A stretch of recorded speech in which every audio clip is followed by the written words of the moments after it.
अरे राधा, सुबह जल्दी उठ जाया करो। अब देखो मौसम ठंडा होने लगा है, चाय पीने के लिए लोग भी ज्यादा आएंगे। लोग ज्यादा आए चाहे कम, बात तो ये है कि तुम कभी मुझे चैन की नींद नहीं लेने दोगे। मुझे दुकान पर जाना है, चाय बनानी है। अब उठकर तैयारी कर दो जल्दी से। ये अपनी तैयारियां रात में ही करके रखा करो, मुझसे नहीं होती अब ये गधा मजदूरी तुम्हारे साथ। सुबह सुबह से उल्टी बातें क्यों कर रही हो? कुछ सीधा छोड़ा है तुमने मेरी जिंदगी में? पता नहीं मेरे बाप की अक्ल पर कौन से पत्थर पड़े थे जो तुमसे शादी करा दी। ठीक है, तुम सो जाओ, मैं कर लूँगा खुद ही। हाँ हाँ करो, और सारी जिंदगी बस लोगों को चाय पिलाते रहो। अरे कितने लोग शहर चले गए, तुम क्यों इस गांव की मिट्टी में जीवन बर्बाद कर रहे हो? राधा, कितनी बार समझाऊं तुम्हें, मैं कोई जीवन बर्बाद नहीं कर रहा हूँ। मेरा बस इतना सा मानना है कि भले ही एक रोटी खाओ पर सुकून की खाओ। तुम जाओ रामू, और दिमाग खराब मत करो मेरा। भगवान तुम्हें पता नहीं कब सही रास्ता दिखाएगा। रामू राधा की बात को नजरअंदाज करके चला जाता है और बरगद के पेड़ के नीचे अपनी चाय की छोटी सी दुकान खोलने पहुंचता है। अरे भैया, आज आने में देर कैसे हो गई? अरे वो आज जरा देर तक सोता रह गया था। अच्छा, तो अब जल्दी से चाय बना कर दे दो, फिर काम पर भी निकलना है। हाँ भैया, बस अभी बना देता हूँ। रामू सबके लिए गर्मा गर्म चाय बनाता है और देता है। ये लो भैया चाय, और मजे करो। सच कहा रामू, तुम्हारे हाथ की चाय पीकर तो मजा आता है। इतना कहकर ग्राहक चाय की एक चुस्की लेते ही उसे तुरंत फूंक देता है। अरे भैया, ये क्या दे दिया आज? हैं? अरे क्या हुआ भैया, चाय क्यों फेंक दी? अरे चाय थी या खारा समंदर? एक मिनट, जरा मैं भी तो देखूं, क्या बोल रहे हैं आप? एक ग्राहक कुल्हड़ में खुद ही चाय लेता है और पीकर थूक देता है। अरे यार, ये आज शक्कर की जगह नमक ले आया मैं। भैया अभी आप मुझे थोड़ा सा टाइम दीजिए, मैं जाकर शक्कर ले आता हूँ। नहीं नहीं रामू, अब तुम परेशान मत हो, वैसे भी मुझे जाना है, शाम को लौटकर चाय पी लूंगा। ठीक है भैया। ग्राहक वहाँ से चल देते हैं और रामू भी दुकान का सामान अंदर रखने लगता है। तभी राधा दूर से उसे आवाज देती है, मुझे परेशान करने का एक मौका मत छोड़ना तुम कभी। अरे तो क्या हो गया, इंसान ही तो हूँ, और मैं तो आ ही रहा था चीनी लेने घर। हाँ, और घर आकर भी मुझसे ही कहते कि मेरी वजह से भूल गए। मैं कुछ नहीं कह रहा हूँ किसी से। लाओ अब चीनी दो। हाँ हाँ, ये लो चीनी, पिलाओ लोगों को मीठी चाय। कभी मुझसे की है कोई मीठी बात? एक काम करो, तुम यहाँ बैठो, मैं तुम्हें चाय बनाकर पिलाता हूँ, फिर तुम्हारा दिमाग खुल जाएगा। नहीं पीनी है मुझे कोई चाय वाय। अरे तुम बैठो ना। ठीक है, बैठ रही हूँ। राधा वहीं पास में पड़ी टेबल पर बैठ जाती है और सामने से कमला गुजरती हुई उसके पास आती है। अरे राधा, आज सुबह सुबह दुकान पर क्या कर रही है?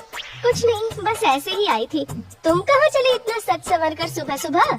मैं तो बस सरला के घर जा रही थी। वैसे अब तुम यहाँ मिल गई हो तो ये देखो। क्या? ये मेरा सोने का हार। ये सोने का है? अरे असली सोने का है, इन्होंने ला कर दिया। जब मैंने पूछा इतना महंगा क्यों खरीदा, तो बोले कमाता तो तेरे लिए हूँ। अरे वाह, तुम्हारे पति तो सच में बहुत अच्छे हैं। हाँ, अब भगवान की कृपा है। कह रहे थे अगली बार मेरे लिए सोने की चूड़ियाँ बनवा देंगे। अरे वाह, अच्छी बात है ये तो। अच्छा, तो अब मैं चलती हूँ।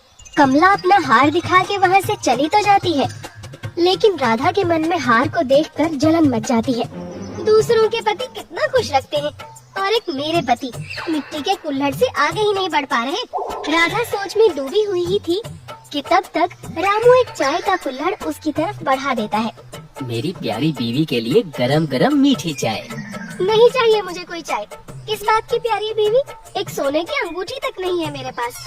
अरे अब सोना थोड़ी ना तय करेगा कि मैं कितना प्यार करता हूँ अपनी बीवी से। तुम्हें शर्म नहीं आती रामू? तुम्हारी बीवी को 4 औरतों के सामने झुककर चलना पड़ता है। अब तो मैंने अपने मायके भी जाना बंद कर दिया है। अरे छोड़ो ना ये सब, तुम चाय पियो। नहीं पीनी मुझे चाय। इतना कहकर राधा चाय का कुल्हड़ जमीन पर फेंककर चली जाती है। हे भगवान, क्या जरूरत थी मेरी शादी रामू से करवाने की? आज तक मुझे एक सुख नहीं मिला है। राधा मन ही मन सोच रही थी कि तभी दरवाजे पर दस्तक हुई। कौन है? अरे भाभी, मैं हूँ विक्रम। लेकिन भाई साहब, वो रामू तो घर पर नहीं है। भाभी, मुझे आपसे ही काम है। मुझसे क्या काम है? अरे अब दरवाजा तो खोलिए पहले। राधा उठकर दरवाजा खोलती है और विक्रम अंदर आ जाता है। अंदर आते ही वो आसपास देखता है और कहता है, भाभी जी, बड़ा दुख होता है मुझे तो आपके लिए। क्या हो गया भाई साहब? भाभी जी, आप ऐसे कैसे खंडहर में रह रही हैं?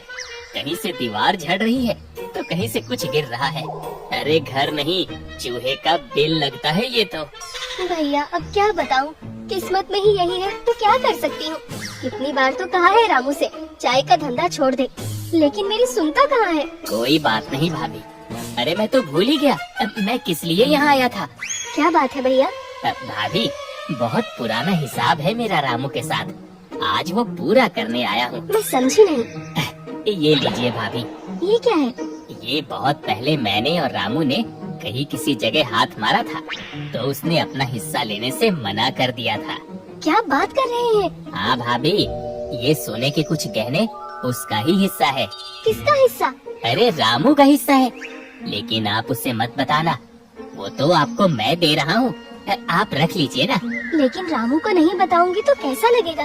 भाभी, एक बार देखिए अपने आप को, एक भी चीज है सोने की आपके पास है? नहीं। और आप रामू को बता देंगी तो वो ये भी वापस कर देगा और आपको कभी जीवन में सोना पहनने का सुख नहीं मिल पाएगा। हाँ, लेकिन अब ज्यादा सोचिए मत, मेरे पास समय नहीं है, मैं जा रहा हूँ, आप ये रखिए। विक्रम राधा को पोटली पकड़ाकर भाग जाता है और राधा रामू के आने से पहले ही गहने चावल की बोरी के पीछे छिपा देती है। शाम के समय थका हारा रामू घर आता है। मैंने सोच लिया है। क्या सोच लिया है? अब मैं तुम्हें चांदी की पायल देकर ही रहूंगा। अरे क्या मजाक करते हो? नहीं नहीं, मजाक नहीं है, मैं सच कह रहा हूँ। अच्छा छोड़िए ये सब, खाना खा लीजिए। इस बार बड़ी जल्दी तुम्हारा गुस्सा ठंडा हो गया, क्या बात है? कुछ भी तो नहीं हुआ है, मैंने बस अपनी किस्मत को मान लिया है।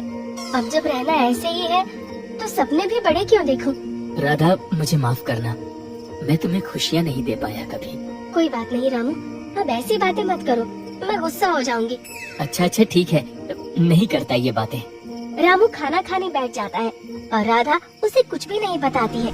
2 दिन बाद सारे गांव में हल्ला मच चुका था। क्या बात है, मतलब इतने लोगों का पहरा होते हुए भी जमींदार के घर में चोरी हो गई? और क्या भाई साहब, चोर तो अभी तक पकड़े नहीं गए हैं, आज पुलिस वाले आएंगे गांव के घर घर में तलाश करने। हाँ, तो वो तो करना ही चाहिए, आखिर हमारे जमींदार साहब तो इतने अच्छे हैं, उनके घर चोर कैसे जा सकते हैं? चोरों को जाना है तो बुरे लोगों के पास जाए ना। अब चोरों को थोड़ी ना इस बात से कोई लेना देना होता है कि कौन कैसा है, उन्हें तो बस पैसों से मतलब है। ये बात भी सही है। रामू शाम तक अपनी चाय की दुकान बंद करके घर चला जाता है और घर के बाहर इंस्पेक्टर अजय को देखकर बोलता है, अरे इंस्पेक्टर साहब, मेरी झोपड़ी में क्या मिलेगा आपको? रामू, कैसे हो तुम? मैं तो सारे काम निपटा कर बस तुम्हारे पास ही चाय पीने आता, लेकिन अब तो तुम ही आ गए। आप घर में आइए, मैं पिलाता हूँ आपको चाय। हाँ हाँ चलो। अजय रामू के घर में बैठ जाता है और हवलदार उसके घर की तलाशी लेने लगता है। आपको यहाँ थोड़ी ना कुछ मिलेगा। अरे करने दो ना, वो तो अपना काम कर रहे हैं। ठीक है, कर लीजिए। राधा किसी तरह अपनी घबराहट को छुपाती है और घर के बाहर खड़े विक्रम और राज आपस में बातें करते हैं। भाई, इस बार तो लगता है पकड़े जाएंगे। अरे तो क्या हुआ, पकड़ा जाएगा ये रामू, हम नहीं, लेकिन गहने चले जाएंगे हमारे हाथ से। देखो भाई, जान है तो जहान है, बच गए तो फिर और चोरी कर लेंगे। सही कहा। विक्रम और राज बाहर खड़े होकर तमाशा देखते हैं। तभी हवलदार चावल की बोरी हटाता है और पोटली लाकर अजय को देता है। रामू, चाय के साथ साथ चोरी का धंधा कब से शुरू कर दिया? क्या मतलब? मतलब तो तुम बताओ, ये क्या है? ये गहने क्या कर रहे हैं तुम्हारे पास? ये गहने, ये किसके हैं? जिसके घर से तुमने चोरी किए हैं उसके। मैंने कोई चोरी नहीं की। रामू राधा की तरफ देखता है और राधा अपनी नजरें नीची कर लेती है। लगता है राधा ने कुछ किया है, लेकिन मैं राधा को परेशान नहीं होने दे सकता। अब क्या सोच रहे हो, या फिर योजना बना रहे हो किसी के घर चोरी करने की? नहीं, मैं कोई योजना नहीं बना रहा, और मुझे ये नहीं पता कि ये गहने कहाँ से आए। अच्छा, अभी पुलिस थाने चलोगे तो सब याद आएगा कि ये गहने कहाँ से आए। नहीं नहीं, मैंने कोई चोरी नहीं की। तो तुम्हारी पत्नी ने चोरी किए होंगे, ये चोरनी है। क्या बोल रहे हो आप? मेरी पत्नी कभी ऐसा नहीं करेगी। रामू, तुम चुप रहो, हमने कोई चोरी नहीं की है। तुम्हें तो थाने लेकर जाना पड़ेगा। तभी राज बीच में आता है और कहता है, इंस्पेक्टर साहब, आप क्यों देर कर रहे हैं? ले जाइए ना इसे। नहीं, ये सब विक्रम ने किया है। इसी ने मेरे घर आकर ये गहने रखे थे। अरे भाभी जी, आप मुझे फंसाने के लिए ऐसा बोल रही हैं? इस रामू को ले जाइए यहाँ से। रामू, अब तुम चलो, तुम्हें तो थाने में ही देखूंगा मैं। हाँ हाँ, ले जाइए ले जाइए। विक्रम, तुझ में कीड़े पड़े, झूठ बोलता है तू। अजय रामू को थाने ले जाता है और रामू के जाने के बाद राधा फूट फूट कर रोने लगती है। हे भगवान, ये क्या हो गया? काकी, काकी, मैं सच कहती हूँ, उस दिन ये विक्रम ही मेरे घर आया था। मैं समझ सकती हूँ, लेकिन अब तो तेरे लालच ने ये सब करवा दिया। मैं क्या करूँ? मुझे तो समझ ही नहीं आता है। अब किया भी क्या जा सकता है? भगवान से प्रार्थना कर बस। 1 महीना बीत जाता है। रामू जेल में अपनी सजा काट रहा होता है। इंस्पेक्टर अजय को अभी भी यकीन नहीं हो रहा था कि रामू जैसा सीधा इंसान चोरी कैसे कर सकता है। पूरा गांव हैरान होता है। एक शाम पुलिस स्टेशन में फोन की घंटी बजती है और इंस्पेक्टर अजय फोन उठाते हैं। रामनगर पुलिस थाना। सर, गांव के जमींदार के यहाँ चोरी हुई है। तिजोरी में से सारे गहने और पैसे गायब हैं। तुम वहीं रुको, हम पहुँच रहे हैं। हवलदार, गाड़ी निकालो। शुभ राम जी, ये कुछ पुराने गहने हैं, जल्दी से इनकी कीमत लगाइए, हमें शहर निकलना है। बड़े बेशकीमती गहने हैं विक्रम, पर ये तो बहुत पुराने डिजाइन के हैं। जरा मैं अपनी खास कसौटी पर इन्हें चेक कर लूं। सुनार एक बड़ा सा लेंस निकालता है और हार के पिछले हिस्से को गौर से देखता है। उसे वहाँ जमींदार की खास मुहर दिख जाती है। वो समझ जाता है कि ये वही गहने हैं जिसकी चर्चा पूरे गांव में है। अरे वाह, ये तो असली कुंदन है विक्रम, इसकी कीमत तो लाखों में होगी। पर रुको, इसमें एक छोटा सा टाका है। इसे ठीक करने के लिए मुझे अंदर से तेजाब लाना होगा। तुम लोग बैठो, मैं अभी आया। विक्रम, ये बूढ़ा कुछ ज्यादा ही समय ले रहा है, मुझे डर लग रहा है। लाखों की बात है, अब थोड़ा सब्र रखो। सुनार अंदर जाकर तेजाब नहीं बल्कि चुपके से पीछे के दरवाजे से बगल में खड़े इंस्पेक्टर अजय को इशारा कर देता है। वो वापस बाहर आता है और उन्हें बातों में उलझाता है।